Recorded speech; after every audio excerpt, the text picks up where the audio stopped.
여러분, 2024년 새해를 맞이하면서 저는 스코틀랜드의 필립 뉴엘이라고 하는 시인이자 그리고 영성가가 쓴 새해를 위한 기도를 여러분에게 소개하면서 오늘 예배에 나오신 여러분들을 축복하고자 합니다. 제가 우리말로 이렇게 옮겨 보았는데요, 이렇게 기도합니다. 모든 빛 속에 계신 참 빛이시여, 모든 영 안에 계신 참 영이시여, 새벽을 뚫고 새날이 오고 있으므로 우리는 기다리며 깨어 있나이다. 당신의 빛은 아침 햇살 안에 계시고 당신의 영은 인간 영혼 속에 계시며 당신 현존이 저 생명의 중심으로부터 우리에게 손짓하나이다. 새날이 동토는 지금, 우리 할렐루야 찬양대 노랫말과 같습니다. 우리 영혼을 비추는 맑은 빗줄기로 살게 하시고 새로 시작하는 만물이 저마다의 빛깔을 뿜어내듯이 우리 마음의 태초의 빛들로 가득함을 알게 하소서. 아침의 큰 별이시여, 만물의 불꽃이시여, 여명이 밝아오는 이때 우리로 하여 저마다의 고유한 빛깔로 살게 하소서. 우리 다 같이 아멘으로 화답하겠습니다. 아멘. 그럼 영성가 필립 뉴엘이라는 분이신데요, 제가 미국에 있을 때 좀 교류했던 분이시기도 합니다만, 이분이 축복하는 것처럼 여러분 신년주일을 맞아 예배하는 여러분 모두 우리 하나님의 창조 세계와 어우러질 수 있는 여러분만의 고유한 빛깔을 지니며 사는 2024년이 되시기를 주님의 이름으로 축복을 드립니다. 새해를 맞아서 여러분 이러한 시로 여러분을 축복해서 제 마음도 굉장히 기쁩니다만, 여러분 우리가 사는 지구의 현실을 바라보면 너무나도 참담하고 암담하기 그지없습니다. 왜냐하면 우리는 매우 심각한 기후 위기 시대를 살고 있기 때문입니다. 뉴스를 볼 때마다 여러분 거의 일주일에 한 번꼴로 일주일이 멀다 하고 지구촌 곳곳에서 일어나는 심각한 기후 재난을 보도하고 있는데요, 지구의 기후 문제를 연구하고 있는 어느 단체의 결과 보고서에 따르면 2100년까지 지구의 평균 온도는 1도에서 3.5도 상승할 것이라 예견하고 있습니다. 아마 여러분 많이 들으신 얘기일 것입니다. 온도가 1도에서 3도 올라가는 게 뭐 그렇게 큰일이라고 호들갑 떠느냐 이렇게 물으실지도 모르겠습니다만, 그렇지 않다는 얘기지요. 지구의 온도가 오르게 되면 말라리아와 같은 끔찍한 전염병이 우리가 상상할 수 없는 속도로 확산될 것이고요, 동물의 면역 체계가 이상하게 교란되고요, 병충해가 창궐할 것이다 이렇게 예견하는 것입니다. 여러분, 동물의 면역 체계가 교란된다, 이 말이 좀 섬뜩하지 않으십니까? 왜냐하면 우리도 동물의 일부 아니겠습니까? 우리도 인간도 안전할 수 없음을 뜻하기 때문입니다. 또한 기온이 높아지게 되면 해수면이 1m 이상 상승할 것이다.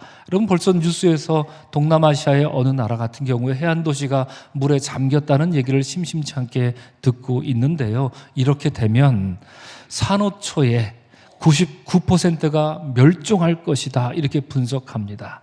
산호초는 어떤 것입니까? 바다 생태계를 유지함에 있어서 필수적인 것입니다. 또한 대기에 산소를 공급하는 데 매우 중요한 생물이기 때문에 산호초가 멸종하게 되면 지구 생태계 전체에 상상할 수 없는 끔찍한 재난을 가져올 것이다 이렇게 내다봅니다. 이런 비관적인 기후 전망은 그러나 어제 오늘 일이 아니지요. 이미 오래전부터 지구 환경을 염려하는 사람들이 수없이 많이 끊임없이 경고하며 지적하고 있는 것입니다.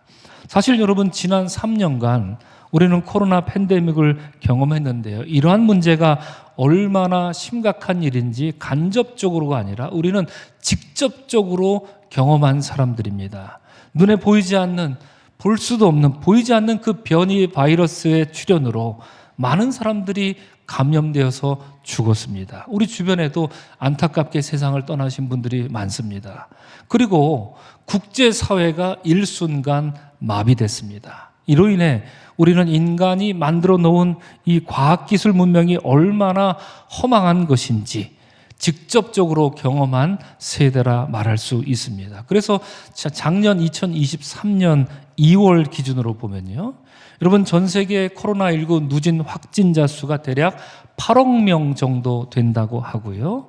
미국의 경우 이 바이러스로 말미암아서 사망한 사람이 110만 명, 110만 6천 명이 코로나 바이러스 때문에 죽었다라는 보도를 여러분도 아마 들으셨을 것입니다. 여러분, 어떤 일이 일어났습니까? 당시 미국 병원들 의료 체계가 완전히 붕괴됐었지요. 그래서 치료를 받아야 되는데 치료받을 곳이 없어서 병원을 갈 수가 없었습니다. 치료는 고사하고 사망한 시신을 안치할 곳도 없었죠. 그래서 어떻게 했던가요?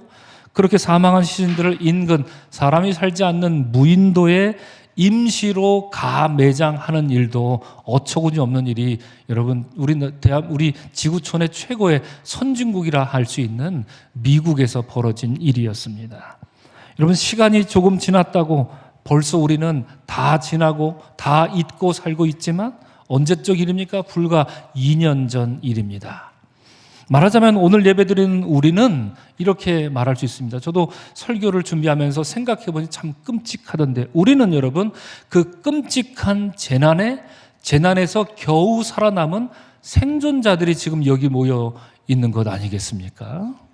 이러한 기후 환경 위기, 그중 빙산의 일각에 불과했던 코로나 바이러스의 생존자로서 올해 우리 교회는 생명의 영으로 하나님의 언약을 살아내는 교회라는 이 표로 살아가고자 합니다. 지난주 새벽기도 시간에 이 표가 무엇을 의미하는지 잠시 소개해 드렸지만, 이 표는 여러분 창세기를 묵상하면서 만든 표입니다. 성경은 창세기 1장 1절에서 태초에 하나님이 천지를 창조하시니라 하는 위대한 선포로 시작하고 있습니다. 온 우주 만물을 지으신 분은 창조주 하나님이시다라는 고백이지요. 이어지는 2절 말씀을 보면 땅이 혼돈하고 공허하며 흑암이 깊음 위에 있고 하나님의 영이 수면 위에 운행하시니라 이렇게 말하고 3절 이후부터 빛이 창조되는 이 이야기가 연결되지요. 어떤 이야기입니까? 하나님의 영은 혼돈의 세상에 질서를 부여하셨고 공허한 세상에 의미를 부여하셨으며 흑암만이 가득한 세상에 참 빛을 주시는 분, 바로 그분이 창조주 하나님이시다. 창세기 1장 1절, 2절, 3절에서 선언합니다. 바로 이 구절에서 올해 우리 교회 표인 생명의 영이라는 말이 나왔습니다. 태초로부터 하나님의 영이 수면 위를 운행하셨던 것처럼 오늘을 사는 우리도 우리 가운데 계신 생명의 영으로 살아야 되지 않겠습니까? 라는 그러한 제안입니다. 또한 창세기 12장 이후에 보시면 우리가 잘 아는 아브라함 가족 이야기가 나오지요. 아브라함에서 이삭, 이삭에서 야곱으로, 그리고 요셉으로 이어지는 이 가족 이야기. 그러니까 여러분, 창세기는 아브라함의 가족사다 이렇게 말해도 별로 그렇게 틀린 말이 아닐 것입니다. 그런데 이 말씀이 왜 중요합니까? 다른 게 아니라 하나님이 아브라함에게 언약을 맺어주셨기 때문에 중요한 이야기입니다. 여기서 올해 표어인 하나님의 언약을 살아내는 교회가 나왔습니다. 하나님이 아브라함에게 주신 그 언약을 과연 그 후손들이 살아낼 수 있을까 없을까? 창세기뿐만 아니라 전체 성경 66권을 읽는 우리의 관전 포인트는 바로 그것입니다. 저들이 과연 하나님의 언약을 지킬까 아닐까라고 말입니다. 그래서 로마서 4장에서 사도 바울은 이런 얘기를 하지요. 아브라함은 우리 모든 사람의 조상이라 그에게 의로 여겨졌다 기록된 것은 아브라함만 위한 것이 아니요 의로 여기심을 받을 우리도 위함이니이다. 즉 아브라함에게 하나님이 주신 그 언약은 오늘 예배하는 우리에게 동일하게 주신 언약이다. 사도 바울이 그런 이야기를 들려주고 있는 것입니다. 이런 점에서 생명의 영으로 하나님의 언약을 살아내는 교회가 되려고 하는 것은 신앙의 근본을 바로잡는 것입니다. 다시 처음부터 근본부터 되짚어보자 하는 그러한 제안입니다. 하나님의 언약 백성으로 산다는 것은 그 어떤 것보다도 창조주 하나님에 대한 바른 고백과 그리고 뼛속부터 일어날 수 있는 그 깊은 인식에서 비롯되어야 하기 때문입니다. 오늘 우리는 창세기 1장 1절의 창조선언과 24절 이하에 나오는 인간 창조 이야기를 읽었습니다. 다 잘 우리가 아는 이야기지요. 이 두 개의 이야기는 우리 하나님이 하시는 일과 깊은 관련이 있습니다. 여러분, 하나님이 하시는 일은 크게 보면 딱 두 가지입니다. 어떤 게 있습니까? 첫째는 창조요, 둘째는 선교입니다. 제가 여러 번 말씀드렸던 기억이 납니다. 먼저 선교에 대해서 보면 선교는 어떤 것입니까? 둘 다 하나님의 일이지만 선교는 하나님이 직접 하지 않으십니다. 선교는 하나님이 직접 하지 않으십니다. 하나님의 일임에도 불구하고 직접 하지 않으시고 언제나 반드시 사람을 통해서만 하시는 일, 그것을 선교라 부릅니다. 달리 말하면 이렇게 생각해 볼 수도 있습니다. 사람이 없으면 하나님조차도 하실 수 없는 일, 그것이 선교다, 이렇게 말할 수도 있겠죠. 그래서 여러분, 하나님이 이 선교의 전초기지로 세워놓은 것, 만든 것이 무엇인가요? 바로 우리가 섬기고 있는 세상의 많은 교회가 바로 그것입니다. 하나님은 선교하는 교회를 기뻐하시고 자랑스러워하십니다. 그러나 선교하지 않는 교회로 인해 근심하시고 골칫거리로 여기십니다.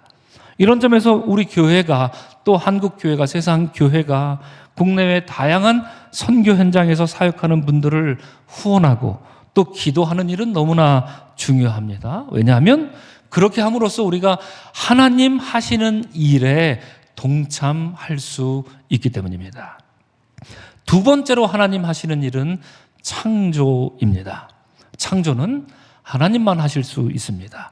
사람이 그 일에 감히 끼어들 수 없습니다. 간섭도 할 수 없습니다. 창조는 오직 하나님만의 고유 영역이기 때문에 그렇습니다. 그리스도인의 모든 신앙 고백은 창세기 1장 1절에 창조 고백, 창조 신앙의 바탕을 두어야 합니다. 여러분 오늘 잘 오셨는데요, 이 말씀을 꼭 기억하고 가시면 좋겠습니다. 창조 신앙은 여러분, 기독교가 말하고 있는 다른 그 어떤 신앙 고백에 우선합니다. 심지어 여러분, 우리 기독교가 생명의 종교라 말하고 기독교가 이것 때문에 우리 기독교가 생겼다 말하는 아주 위대한 신앙 고백이 있습니다. 어떤 신앙을 말할 수 있습니까?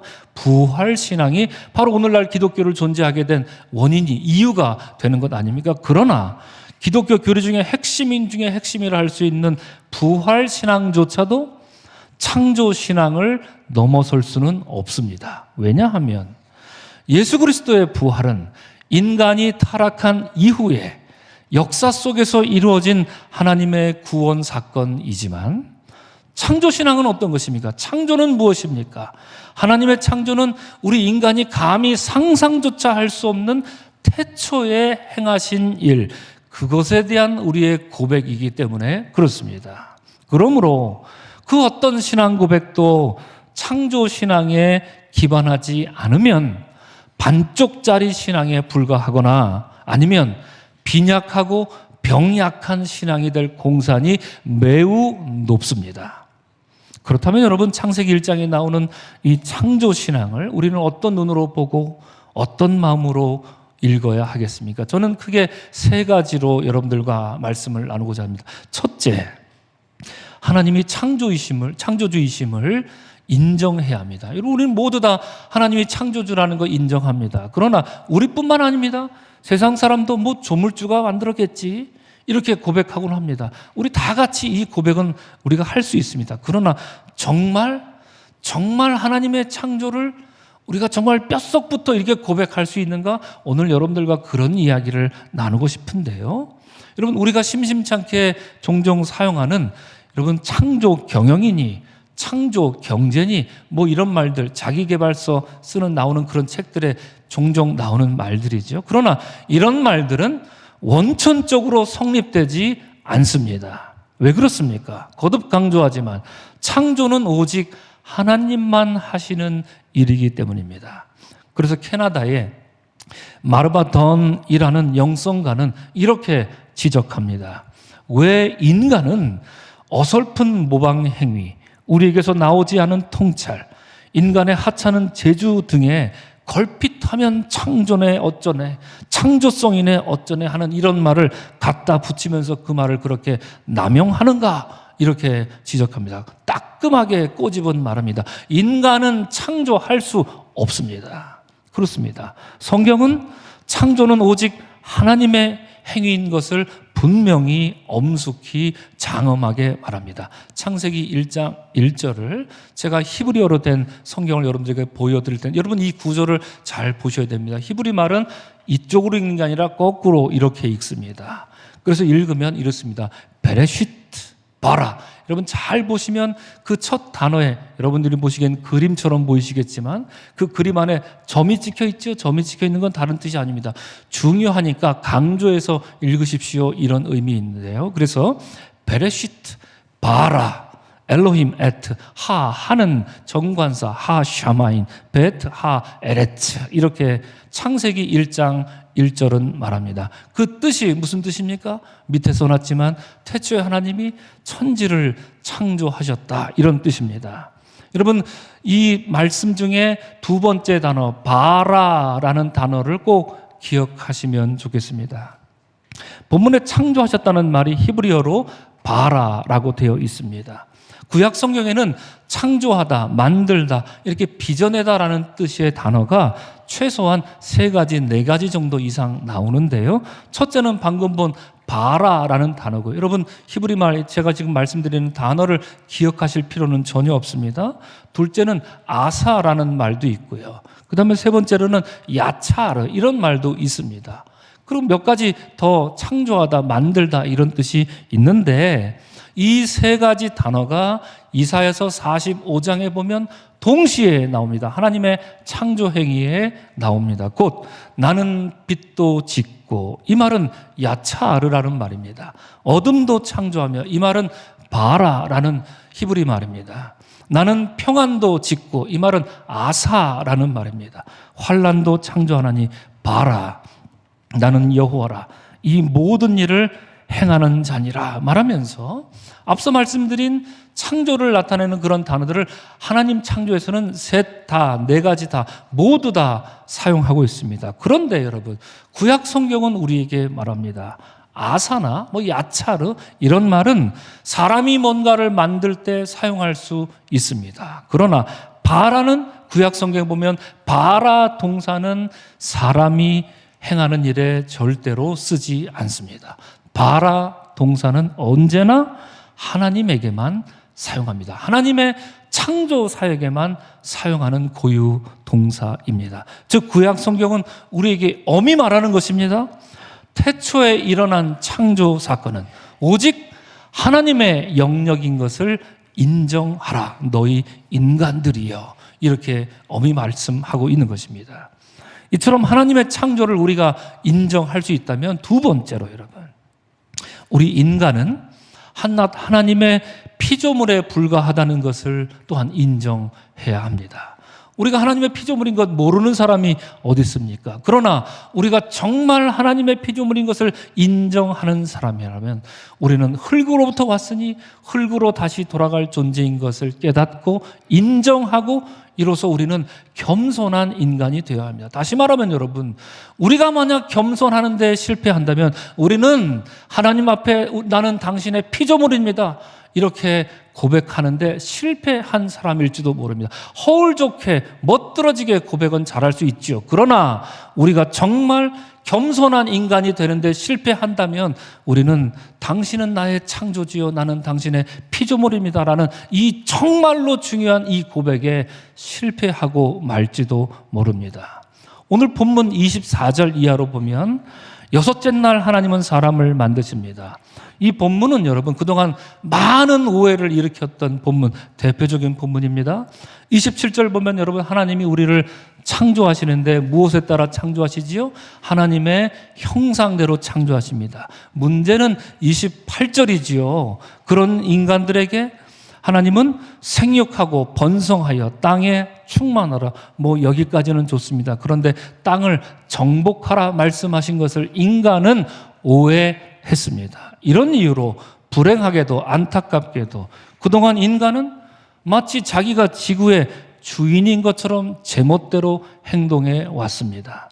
마치 하나님이 지구를 인간 마음대로 함부로 사용하라고 이렇게 헐값에 내어주시기라도 했다는 것 마냥 사람은 지구의 주인 행세를 했고요. 지구를 함부로 대하며 지구를 파괴했던 주범이었습니다. 그것이 바로 인간 존재였습니다. 그것이 오늘날 우리가 안고 있는 각양 기후 환경 문제, 생태 문제의 원인입니다. 다시 말하면 지구 생물 중에 유일한 지구 파괴범은 유독 인간밖에 없다라는 지적입니다.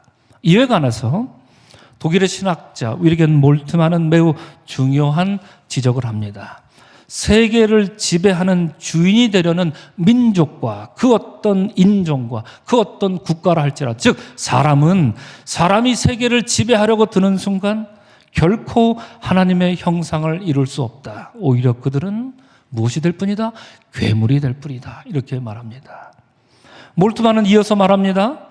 하나님이 생육하고 번성하여 땅에 충만하라, 땅을 정복하라 말씀하신 것은 하나님을 위한 하인이 하는 행위를 뜻하고 하나님을 위한 땅의 관리자, 청지기가 하는 행위를 뜻하는 것이라 이렇게 지적하고 있습니다. 이런 점에서 우리는 오늘 본문을 정말 눈여겨가며 읽어야 합니다. 여러분, 여섯째 날 하나님 뭘 하셨습니까? 우리는 보통 사람을 여섯째 날 만드셨습니다. 이렇게 쉽게 간단하게 대답하지만 그렇지 않습니다. 여섯째 날 제일 먼저 하나님이 창조하신 것은 동물들입니다. 그리고 사람을 만드셨고 이후에 식물들도 만듭니다. 그러니까 하나님이 여섯째 날 행하신 것은 모든 동물들과 식물들도 함께 바로 그날, 그 여섯째 날 사람들과 함께 지구 환경을 창조하셨던 것입니다. 이것이 무엇을 의미합니까? 인간은 이러한 다양한 생물들과 함께 더불어 사는 존재여야 한다는 뜻이죠. 그것이 창세기 6장이 우리에게 말하고 있는 것입니다. 그러므로 여섯째 날 창조 이야기는 하나님의 형상으로 지음받은 인간은 하나님이 허락하신 여러 생물들에 대해 청지기로서 주인 의식을 가지고 성실하게 가꾸고 지켜야 한다는 말씀입니다. 결단코 하나님 대신 주인 행세를 하라거나 하나님 대신에 주인 노릇을 하라고 세상 만물을 지으신 것이 아니다. 창세기 1장은 우리에게 말하고 있습니다. 이처럼 사람이 하나님의 피조물인 것을 인정한다면 마지막 셋째로 우리는 하나님의 창조 앞에 겸허하게 경탄할 수 있어야 합니다. 이것이 매우 중요합니다. 여러분, 강원도 화천에 가면, 저는 강원도 화천 산해면 명월리 이기자 부대에서 군생활을 했는데요. 그때 제가 봤던 그 은하수를 지금도 잊을 수가 없고요. 그리고 물론 아시다시피 몇 번 말씀드린 것처럼 지난 13년 동안 미국 애리조나 사막에서 봤던 그 은하수를 지금도 잊을 수가 없는데요. 이 화천에 가면 우리나라 저명한 천문학자 계셨죠. 고 조경철 박사님의 이름을 딴 조경철 천문대가 있습니다. 우리나라에서 은하수가 가장 잘 보인다는 곳입니다. 저는 꼭 한번 방문해 볼까 생각합니다만, 여러분 어떻습니까? 사진만 봐도 이것이 바로 그 천문대를 배경으로 찍은 은하계 사진입니다. 너무나도 황홀할 것만 같습니다. 물론 사진을 정말 잘 찍어서 이렇게 보이는 걸 수도 있겠습니다만, 여러분 일반적으로 우리가 지금 이 화면으로 보이는 이 은하계 하나가 만들어지려면 별이 몇 개 필요하는지 혹시 아십니까? 이 은하계, 지금 보이는 이 은하계는 별이 몇 개로 구성됐는지 혹시 아십니까? 제가 30년 전에 물리학 책을 봤을 때 그때 10의 10승계 이렇게 나와 있었어요. 그래서 1000억 개 이렇게 제가 그때 그 기억을 지금도 하고 있는데요.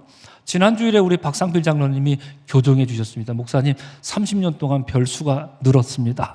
천문학자들이 더 많이 발견했다는 얘기겠지요. 그래서 최소 2000억 개에서 4000억 개의 별로 이 은하수 하나가 이루어진다라는 것이죠. 물론 은하수는 종류가 굉장히 많겠지요. 그런데 지난 2016년 미국의 잡지, 유명한 잡지죠. 더 뉴욕 타임즈가 있습니다. 아주 흥미로운 기사가 실렸는데 기자가 이런 말을 합니다. 제가 우리말을 옮겨보면 이랬습니다. 이미 측량할 수 없을 정도로 거대했던 우주의 규모가 더 거대해졌다. 도대체 얼마나 거대해졌을까요? 천문학자들이 이전에 생각하던 것보다 거의 10배나 많은 은하계가 존재한다. 이렇게 과학 전문 기자가 보도합니다. 자, 그러면 여러분, 무슨 뜻입니까? 최근 들어서 천문학자들은 과거에 비해 10배 넘는 은하계를 발견했다는 것인데, 그러면 여러분, 우리 인간이 현재 관측할 수 있는 은하계, 아까 우리가 방금 전에 봤던 우리 강원도 화천 조경철 천문대에 봤던 그 은하계가 하나라면 오늘날 천문학자들이 관측할 수 있는 은하계의 개수는 몇 개나 될까요? 한 수천 개 될까요? 수백 개 될까요? 이 기사의 제목이 그걸 말해줍니다. 2 trillion galaxies at the very least, 이렇게 말합니다. 어림잡아 최소한 2조 개, 이렇게 말합니다. 아까 우리가 본 그 은하수가 어림잡아 최소한 2조 개가 있다라는 겁니다. 우리가 현재 관측 가능한 것만 말입니다. 여러분, 이처럼 광활한 우주 앞에 우리는 저절로 시편 8편으로 노래하게 됩니다. 여러분, 그 무궁무진한 우주를 바라보면 여러분 정말 뭘 하시겠습니까? 시편 8편처럼 여호와 우리 주여, 주의 이름이 온 땅에 어찌 그리 아름다운지요, 이렇게 경탄이 저절로 터져 나오지 않겠습니까? 그래서 감리교 신학대학교에서 구약학을 가르치셨던 왕대일 교수님은 신앙인들이 이 창세기 1장을 읽는 자세에 대해서 다음과 같이 말했습니다. 구약 성서의 첫 장, 즉 창세기 1장은 오로지 들음의 대상입니다. 이렇게 말합니다. 들어야 한다. 분석하지 말라는 것입니다. 들어야 한다. 하나님이 선언하시는 창조의 말씀을 따라가면서 당신의 그 인생 존재의 의미를 다시금 확인할 수 있어야 한다. 이렇게 말했습니다. 그렇습니다. 창세기 1장을 대할 때 우리는 마치 오케스트라의 장엄한 연주를 감상하듯이 구절 구절마다 담긴 하나님 말씀의 그 리듬에 우리의 몸과 마음과 영혼을 던져야 합니다. 하나님 창조 이야기는 무한한 그 경이로움과 아름다움으로 가득 차 있기 때문에 우리로 하여금 모든 것을 창조하신 하나님 앞에 겸손히 나와 경배하게 만들기 때문입니다. 그래서 여러분, 오래전에 성 어거스틴은 하나님의 창조에 대해서 다음과 같이 노래한 바 있습니다. 오직 주님만이 모든 것을 아름답게 만드시고 주님의 법을 따라 모든 것들의 질서를 부여하실 수 있으신 분이신 까닭에 주님은 전능하시고 선하신 하나님이실 수밖에 없습니다. 이렇게 말합니다. 여러분, 노란색으로 표기를 달리 해놓았지만 무엇입니까? 첫째는 하나님의 우주의 아름다움이요, 둘째는 질서, beauty and order. 이것이 하나님 창조의 핵심이다. 성 어거스틴은 바라보았던 것이지요. 독일의 신학자 칼 바르트는 이런 얘기를 또한 했습니다. 매우 중요한 얘기입니다. 여러분 잘 들으셨으면 좋겠어요. 우리가 오늘도 전능하사 천지를 만드신 하나님 아버지를 내가 믿사옵니다, 이렇게 고백했지요. 예. 여러분, 하나님은 홀로 완전하신 분이십니까? 아니면 혼자 계시면 결핍된 분이십니까? 우리 하나님은 홀로 완전하신 분이십니다. 어떤 것도 필요치 않으신 분입니다. 그런데 칼바르트는 생각한 겁니다.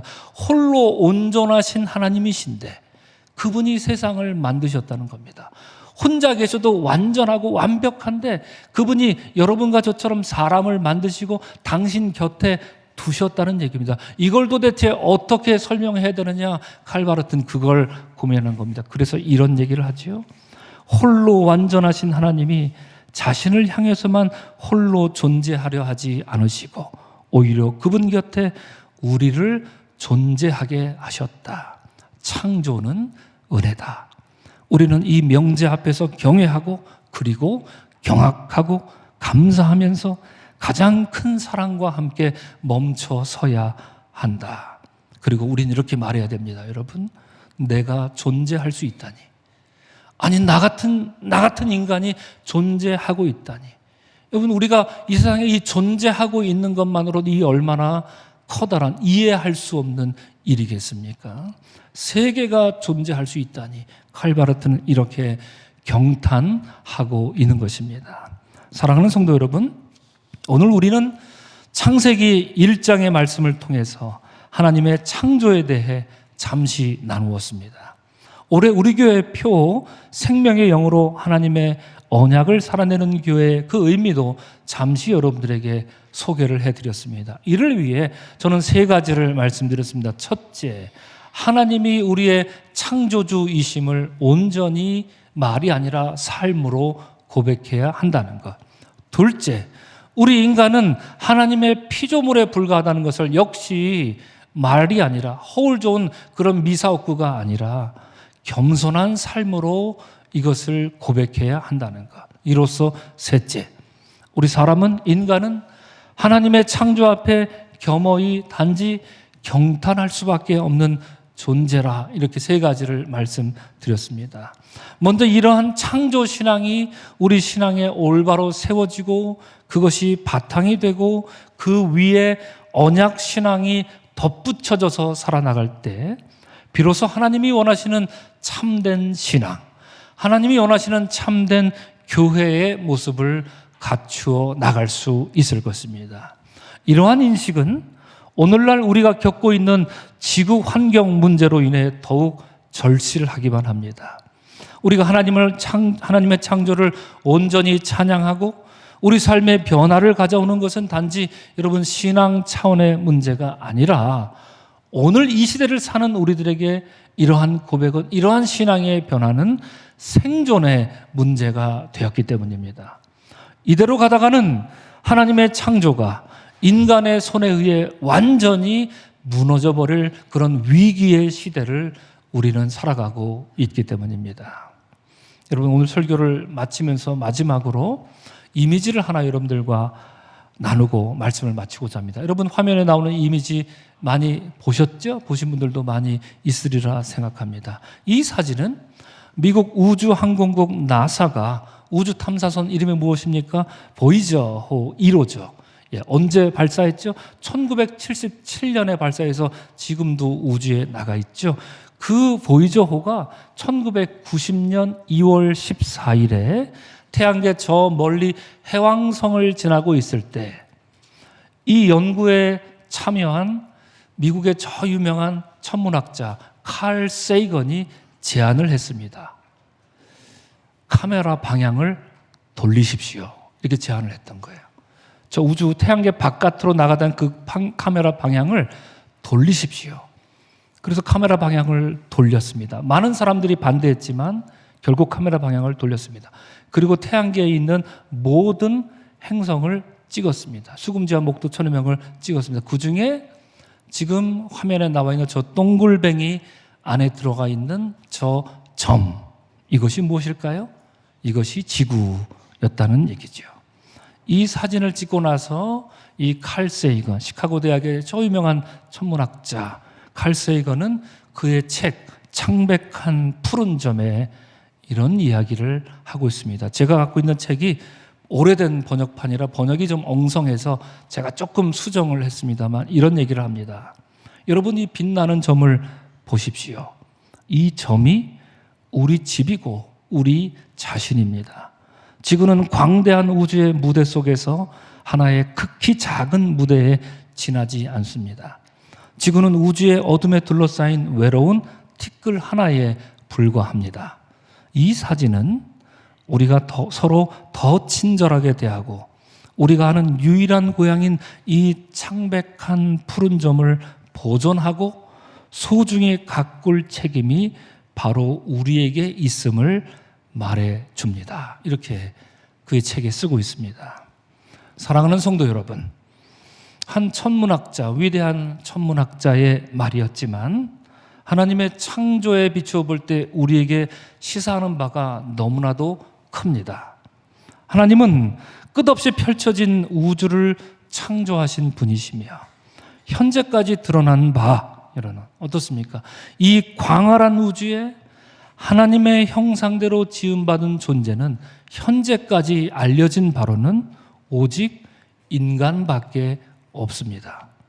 그것은 우리에게 교만해도 된다. 우리가 우주의 주인이다. 우리 지구 이거 쓸 때까지 써버리고 미국 우주과학자들이 화성으로 이사하면 된다, 이딴 소리 하고 있는 것, 우리로 하여금 인간에게 이렇게 교만해도 된다는 이야기 들려주는 이것이 아닙니다. 오히려 창백한 푸른 점에 살아가는 자로서 더욱 겸손한 마음으로 창조주를 경배해야 한다, 이것을 말해줍니다. 아울러 창조주께서 주신 이 지구 환경을 더 사랑하고 더 열심히 지키고 살아야 하는 그런 책임이 바로 우리 인간에게 있다는 것을 뜻할 것입니다. 이를 위해 올 한 해 우리 교회가 세운 표처럼 태초로부터 운행하셨던 생명의 영을 여러분 삶에 넘치도록 받기를 주님의 이름으로 축복을 드립니다. 그래서 하나님의 언약 백성으로서의 삶을 정말이죠 멋지고 충실하게 살아낼 수 있는 우리 모든 서강의 성도들 되시기를 주 이름으로 간절히 축원합니다. 아멘.